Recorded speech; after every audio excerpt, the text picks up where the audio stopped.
In 985, Vikings built a colony in Greenland. 500 years later, it was gone. Somewhere beneath this ice, beneath this silence, an entire civilization disappeared. No battle, no plague, no written record of what happened. The colony simply went silent. The ruins are still here, but the people who built them left no explanation. They chose the greenest valleys on an island of ice, and they made it work for 5 centuries. And for centuries, nobody could explain why. They brought their faith, they built churches in the permafrost, they buried their dead with Christian rites. Then scientists opened the graves, and the bones told a story the Norse themselves never wrote down. Eric the Red founded the Greenland colony in 985. He had been banished from Iceland for killing 2 men. Greenland was his only option. He sailed west with 25 ships. Only 14 arrived. The survivors established 2 settlements on the southwestern coast. Sheep fared better than cattle in the short summers, but neither could survive without stored winter hay. Every farm was built around one calculation: could they grow enough hay to keep the animals alive until spring? The eastern settlement was the larger. The western settlement sat further north. At their peak, the colonies held 3,000 to 5,000 people. They raised cattle and built churches. Cattle were everything. Status, food, and survival all depended on keeping the animals alive through winter. Humans and cattle shared the same buildings. Body heat from the animals helped warm the longhouse. They imported stained glass from Europe, a luxury that proved their connection to the Christian world. They imported stained glass from Europe. They paid tithes to the Pope. For 500 years, Greenland was part of the European world. The inscriptions they left behind were mundane: names, prayers, no final message. The sea ice came earlier each century. By the 1400s, some fjords froze solid for months. Ice cores from the Greenland ice sheet confirmed the cooling. The 14th century was brutal. Then, sometime in the 15th century, the last ship sailed from Greenland, and nobody came back. The western settlement disappeared first, around 1350. The eastern settlement followed within a century. The last known document from the colony was a wedding record from 1408. After that, nothing. When Scandinavian explorers returned to Greenland in the 18th century, they found only ruins, empty churches, collapsed farms. The churches were the last buildings to decay. Stone walls outlast everything else. Inuit artifacts found inside Norse ruins. The Inuit occupied the buildings after the Norse left. When the Scandinavians returned centuries later, only the Inuit remembered that Europeans had once lived here. And Inuit communities living where the Norse had once been. 5,000 people.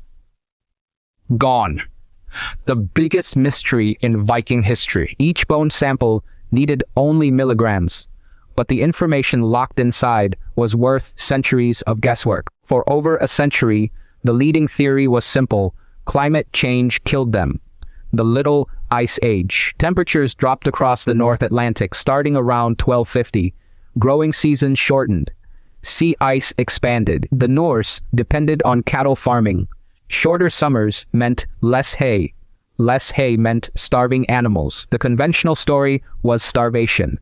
The Norse clung to their European farming lifestyle as the climate turned against them, and they starved. The Middens told the story layer by layer. Cattle at the bottom, seal at the top. Seasonal hunting camps dotted the coastline. The Norse traveled farther each year to find seals as the ice pushed the animals north. By the 14th century, the Midden layers were almost entirely marine animal bones. The garbage tells you what people ate. And these people stopped eating beef and started eating seal. The mass spectrometer would confirm what the Middens suggested. But when scientists tested the bones, the starvation theory fell apart. Isotope analysis reads the chemistry locked inside bones. It reveals what a person ate during their lifetime. A person who eats mostly cattle and grain has a distinct isotopic signature. A person who eats mostly seal and fish has a completely different one. Jet Arneborg tested bones from Norse cemeteries, spanning the entire 500-year occupation. Church records in Norway listed what Greenland sent as tithes: walrus ivory, polar bear skins. After 1400, the records stopped. The earliest settlers had isotope signatures dominated by terrestrial food, cattle, sheep, grain, a European diet transplanted to the Arctic. Teeth are the best record keepers in the skeleton. Every period of stress leaves a permanent line in the enamel. No stress lines, no defects. These people were not starving when they died, but over the centuries, the signatures shifted dramatically. By the end, the Norse weren't eating like Europeans at all. They were eating like the Inuit. By the 14th century, up to 80% of the Norse Greenland diet came from the sea. Seal, fish, marine mammals. They adapted European weapons for Arctic hunting. Iron harpoon points designed for seals, not cattle. The seals were abundant. The fjords teemed with marine life. The ocean offered what the land could not. They hadn't starved. They had adapted.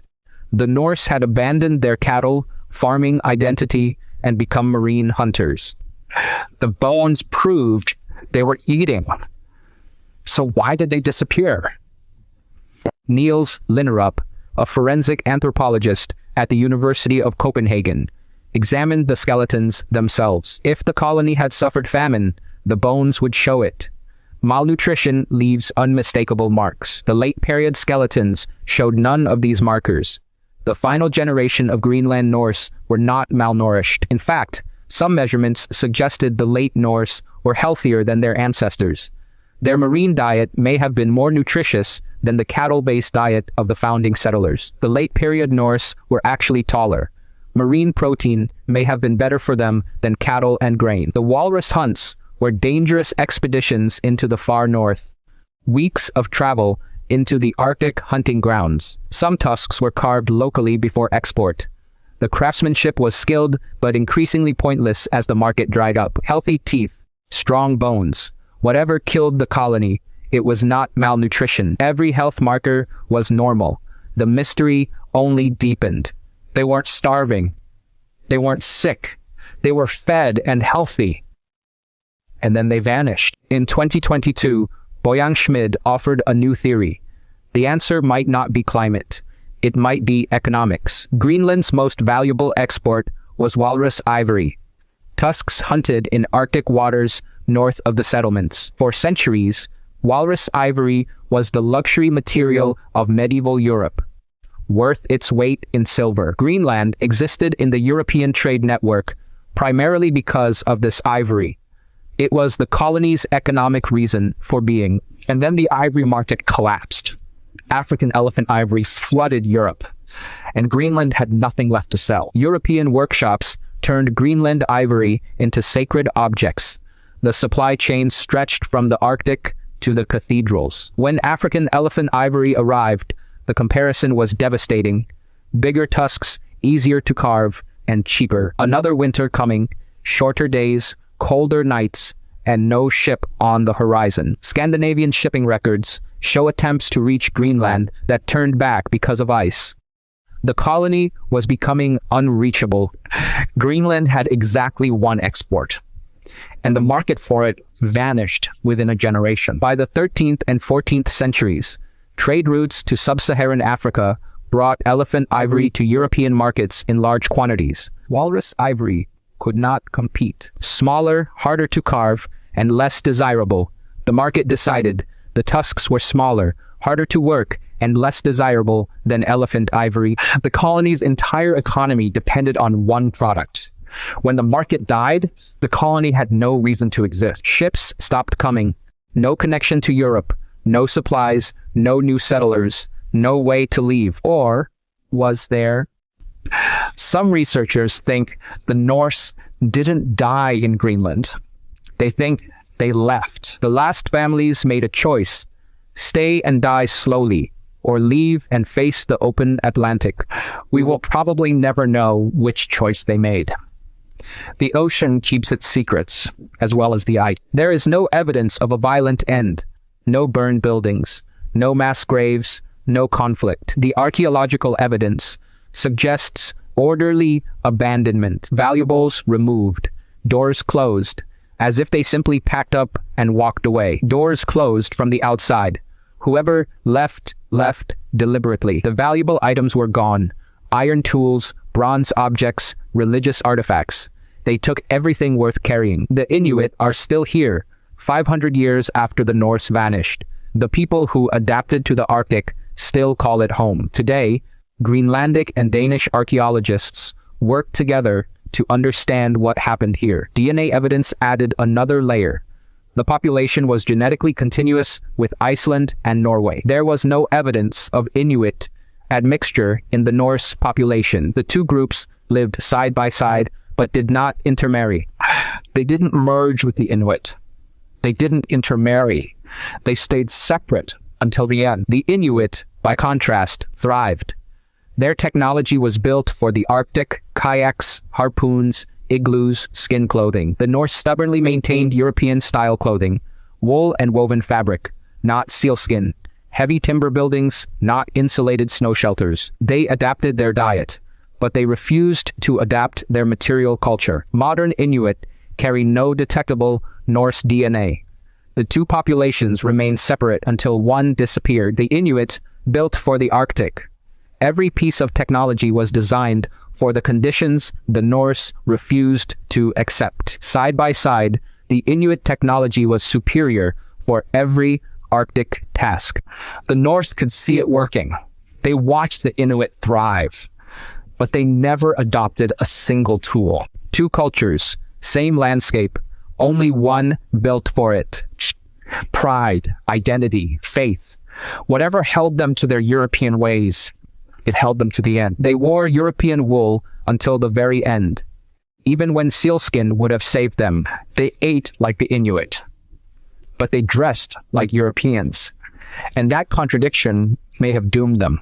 Thomas McGovern at Hunter College proposed that the Norse suffered from what he called a conservation-oriented approach to crisis. When conditions worsened, they doubled down on their identity. More churches, more tithes, more farming in hostile terrain. But other researchers pushed back. Arne Borg argued the Norse were more adaptive than McGovern suggested. The isotope data proved they changed their diet. That is not conservatism. That is survival. Every year, the researchers return to ask the same question. What happened here? The debate remains unresolved, but the most likely scenario involves all three factors converging. The climate worsened, but the Norse adapted their diet. The ivory market collapsed, cutting their economic lifeline. Every simple explanation has been tested and rejected. The truth is more complicated than any single cause. The land swallowed them. Grass and ice and time did what no army could. 3 lines on 3 graphs, all dropping at the same time. The colony never had a chance. The colony never had a chance. Ice cores from Greenland confirmed the temperature crash. The 14th century was the coldest period in 1,000 years. Without trade ships, the colony was stranded. No escape route, no resupply, no connection to Europe. The final generation may have simply left on whatever boats they had, sailing back to Iceland in small groups, unrecorded and unremarked. Every summer, archaeologists return. Every summer, the graves yield a little more, or they die quietly. One farm at a time.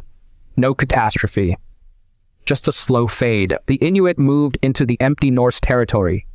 They had no use for the stone churches or the cattle barns. Where Norse cattle once grazed, wild musk oxen now stand.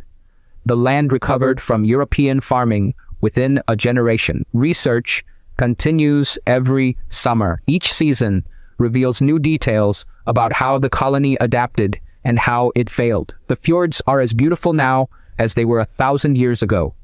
But nobody lives in the stone houses anymore. Within a generation, the Norse presence had been absorbed by the Arctic landscape. Grass covered the ruins. Snow filled the churches. 500 years of European civilization in the Arctic. erased by grass and time. The bones said they ate. The ivory said they traded. The DNA said they never mixed. But nothing said goodbye. The colony went silent, and silence in archaeology is the hardest thing to explain. If this changed what you thought you knew, subscribe. The evidence always has more to say. Some stories end with answers. This one ends with a question nobody has been able to answer for 600 years.